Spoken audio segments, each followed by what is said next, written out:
Al-Bukhari. Masuk ke hadis.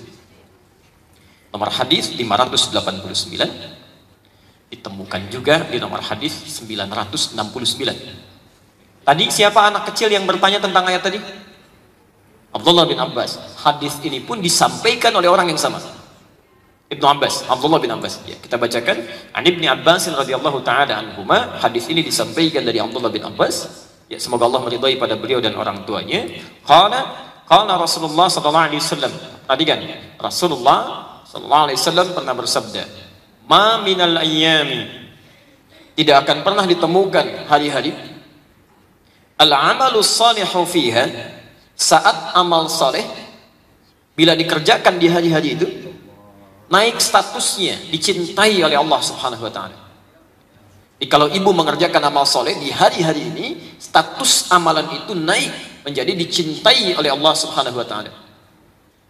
Pelan-pelan, dicintai Allah. Min hadhil ayyamil ashri, yaitu 10 hari pertama di bulan Dzulhijjah. 10 hari pertama, tanggal 1 sampai tanggal 10. Baik, sekarang waktunya ketemu ya. Jadi yang dimaksudkan dalam ayat tadi, ditafsir di hadis ini, bersamaan dengan orang haji dimulai di bulan Dzulhijjah, awal Dzulhijjahnya, kita pun diberikan, kata Nabi sallallahu alaihi wasallam, keutamaan di hari yang sama. Tanggal 1 sampai tanggal 10. Mereka saudara-saudari kita sedang berhaji, kita diberikan di sini kesempatan untuk melakukan amal saleh yang kalau dikerjakan agak cepat sedikit, amal saleh kita naik statusnya menjadi dicintai oleh Allah Subhanahu wa taala. Sekarang perhatikan, apa bedanya amal yang dicintai dengan yang belum dicintai? Itu lain. Ya. Ibu kemarin baca Quran misal, bapak baca, benar bacanya, belum tentu dicintai Allah. Tapi kalau dilakukan di hari-hari ini, Anda benar cara menunaikannya, dicintai oleh Allah, maka perhatikan apa keistimewaannya. Pelan-pelan, Quran surah ketiga, Ali Imran, ayat 31.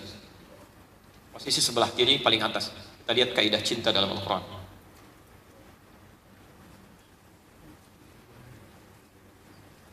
Qul, katakan Muhammad, in kuntum tuhibbuna Allah, jika kalian serius mencintai Allah. Saya ulang ya, kata Allah, katakan jika kalian serius mencintai Allah, fattabi'uni, maka ikuti petunjuk saya, petunjuk Nabi, tuntunan Nabi. Pelan-pelan Bu ya, teman-teman bisa fokus. Kata Allah, kalau Anda merasa serius cinta pada Allah, ikuti petunjuk Nabi. Jadi kalau dalam kehidupan kita, aktivitas kita ada petunjuk Nabi, kita ikuti itu, turun cinta Allah pada kita. Ya, misal, kita baru bangun tidur, kan? Begitu bangun, Nabi memberikan petunjuk, ikuti itu. Dari doanya, dari caranya, dari macam-macamnya. Kita mau makan, ada pelajaran tentang cara makan, tapi Nabi memberikan petunjuk, itu yang terbaik. Dan saya sering perhatikan begini, orang-orang yang ikut petunjuk Nabi itu, pertama lebih mudah kegiatannya. Kedua selalu sukses. Ketiga berkah Pak. Dan mudahnya kita itu sebetulnya para ulama Bu sudah mengumpulkan di satu kitab itu, di buku-buku mereka yang kita sebut dengan buku hadis itu. Di kitab hadis itu sebetulnya bukan kitab koleksi, disimpan kalau butuh baru dihadirkan, bukan itu sebetulnya. Itu kitab panduan dari Nabi. Dan cara bacanya tidak harus semuanya langsung dibaca, tidak. Yang paling mudah untuk kita praktekkan, coba secara tematik keluarkan isinya. Ya, misal saya beri gambaran, ini teman-teman yang berbisnis misalnya, Nabi beri petunjuk, kitabut tijarah, petunjuk tentang bisnis. Ya kalau Anda butuhkan itu, keluarkan aja itu semua. Kemudian berkumpul, bersinergi dengan teman-teman para pebisnis, tilawahi itu, baca, praktekkan. Tidak ada sahabat-sahabat Nabi yang menggunakan itu sebagai pedoman kecuali semuanya sukses, berkah, dan mudah. Abdurrahman bin Auf itu modalnya cuma pakaian Pak. Begitu dipraktekkan petunjuk Nabi, 3 bulan jadi orang paling kaya di Madinah. 3 bulan dapat 0,5 triliun. Ya, untanya 10 ekor. 1 tahun kapaknya saja terbuat dari emas. Belum Utsman bin Affan, ada Abu Bakar As-Siddiq, ada Arqam bin Abi Arqam. Ini anak 17 tahun usianya, masuk Islam yang ke-17. Ya, yang ke-17 orang pertama kali sampai mewakafkan rumahnya itu untuk dijadikan taklim Nabi. Itu orang sukses. Mengikuti petunjuk Nabi. Mohon izin ya, mohon izin misalnya. Ada petunjuk Nabi untuk di keluarga. Ibu, bapak sudah berapa tahun jadi ayah ibu? Kenapa nggak sempat mengeluarkan? Misal, petunjuk Nabi menjadi ibu yang baik. Keluarkan hadisnya, keluarkan ayatnya. Bapak demikian, tilawahi di keluarga.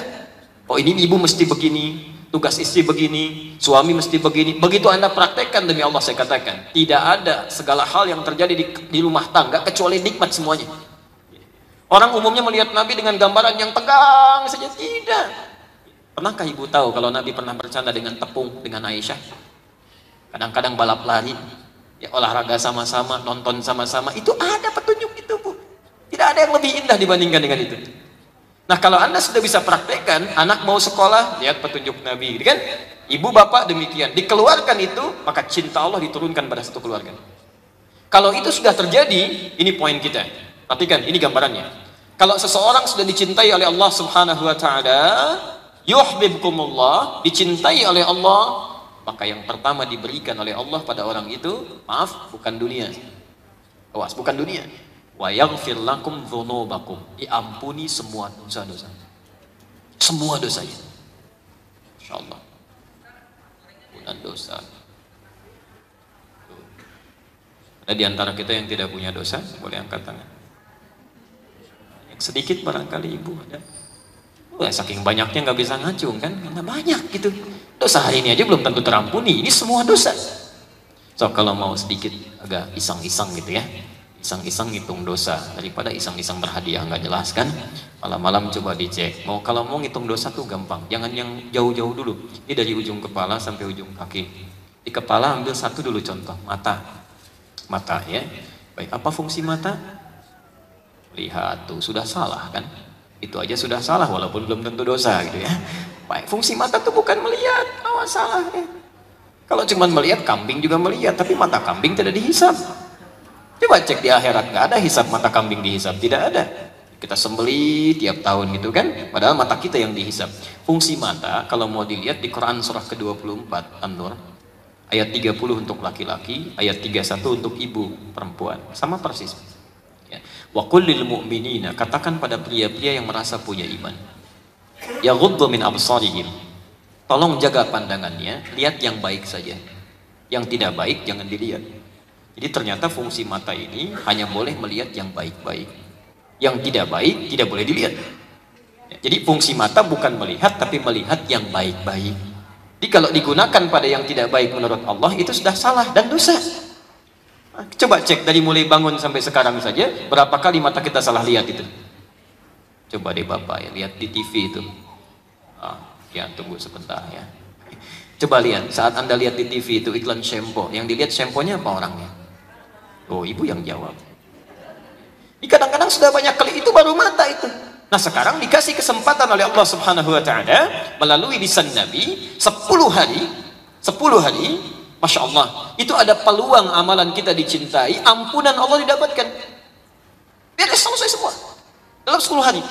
Anda diberikan kemarin 30 hari di Ramadan, ya, belum terampuni dosa. Sekarang dikasih 10 hari, belum terampuni juga. Anda butuh berapa hari lagi? Butuh berapa hari lagi kan? Nah, yang paling menarik sekarang perhatikan, apa amalan atau esensi yang sangat diinginkan oleh orang haji? Apa itu? Bapak Ibu yang mau ke haji atau yang sedang haji menginginkan apa dengan hajinya? Surga, baik ya, haji mabrur. Baik, al-hajjul mabruru laisa lahul jazaa illal jannah. Tidak ada pahala yang sebanding dengan haji mabrur kecuali apa? Surga. Berarti intinya orang haji ingin bebas dari keburukannya, ingin masuk surga kan? Ingin mendapatkan surga. Baik, sekarang kita lihat kaidah masuk surga itu apa? Quran surah ketiga ayat 133. Posisi paling kanan sebelah atas.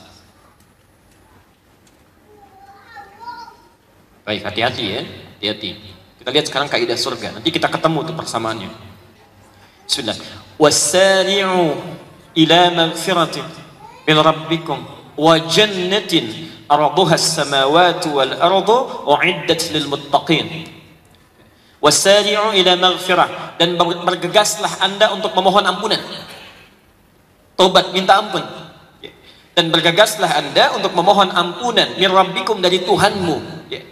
Wa jannatin, dan berharaplah Anda, bermohonlah supaya bisa masuk surga, Arduhas samawati wal ardu, yang luasnya kami bentangkan seluas langit dan bumi. Perhatikan, kalimat surga yang kita harapkan itu didahului dulu oleh ampunan. Syarat masuk surga mendapatkan ampunan Allah. Anda banyak beramal soleh, tapi saat yang bersamaan banyak juga mengerjakan amal salah, belum tentu masuk surga. Silahkan cek ya, belum tentu. Fa amma man thaqulat mawazinu fahuwa fi 'ishatir radiyah. Kalau ada orang berat timbangan amal solehnya, silahkan dia masuk ke dalam surga. Tapi persoalannya, awas, wa amma man khaffat mawazinu. Kalau ringan amal solehnya, berat amal salahnya, fa ummuhu hawiyah. Maka tempat pulangnya di neraka, hawiyah. Jadi hati-hati. Amal soleh saja belum tentu cukup. Kalau memang amal salahnya pun bisa berimbang atau lebih. Karena itu kita butuh ampunan dari Allah Subhanahu wa taala. Nah, karena itulah orang-orang yang berhaji tepat di tanggal 9-nya itu, mereka kan wukuf ya. Di mana wukufnya? Arafah. Dari kata Arafah, mengenal kekurangan dirinya. Melihat kenapa saya jauh dari Allah. Ya. Karena itulah orang-orang yang wukuf itu tidak ada pekerjaan cuma 3. Aktivitas wukuf itu cuma 3, Bu, Pak. Kalau Anda mengerjakan yang keempat itu kelebihan. Kurang dari 3 kurang. Sekarang perhatikan. Pertama, wukuf itu ya, kegiatan pertama taubat, istighfar, mohon ampunan dari dosa.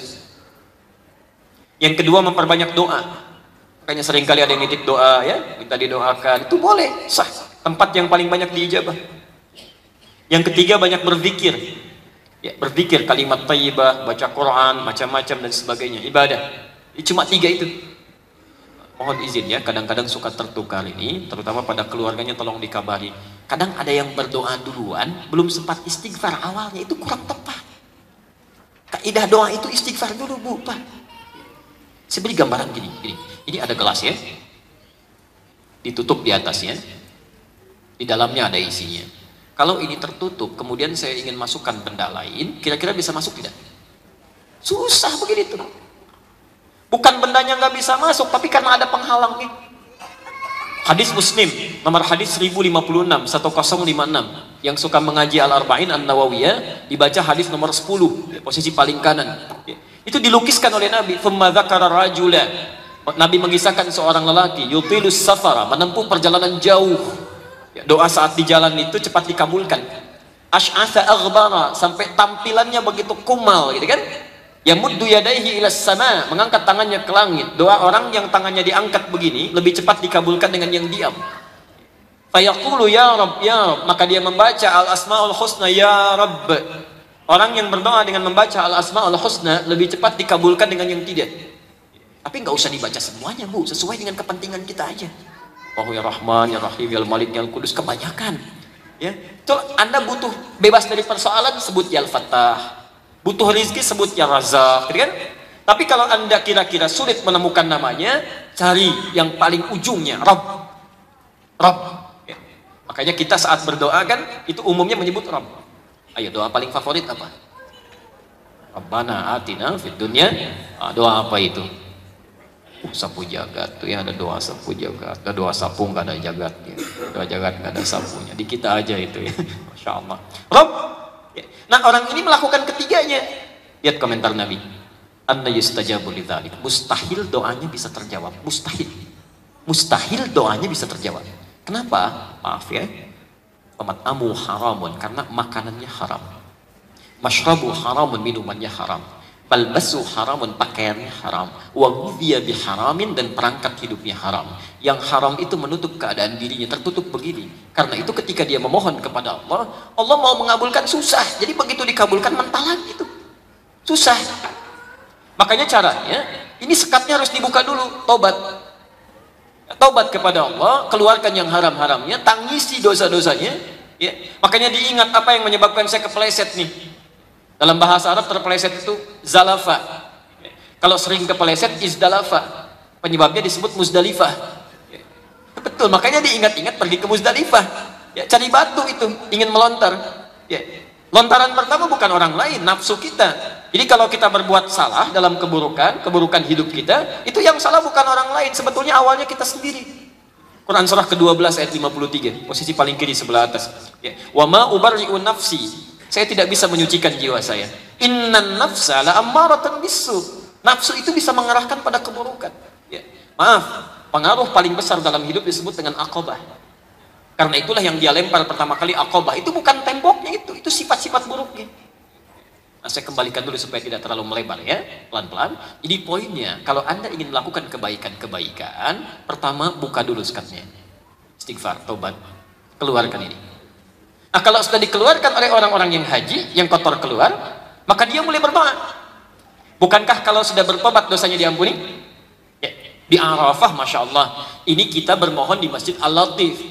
Kalau bermohon belum dikabulkan, wajar. Ada orang sampai ke Arafah nggak dikabulkan juga. Anda mesti dibawa kemana lagi supaya dikabulkan? Makanya awas, hati-hati tuh dalam manasik itu mesti benar. Sayang, dapat undangan sampai ke sana belum dikabulkan. Jadi harus dibawa kemana lagi? Ada orang di Padang berdoa belum terkabulkan, ada orang di Arafah berdoa belum terkabulkan. Ya Allah, apa harus dibawa ke Padang Arafah supaya semua cepat terkabulkan?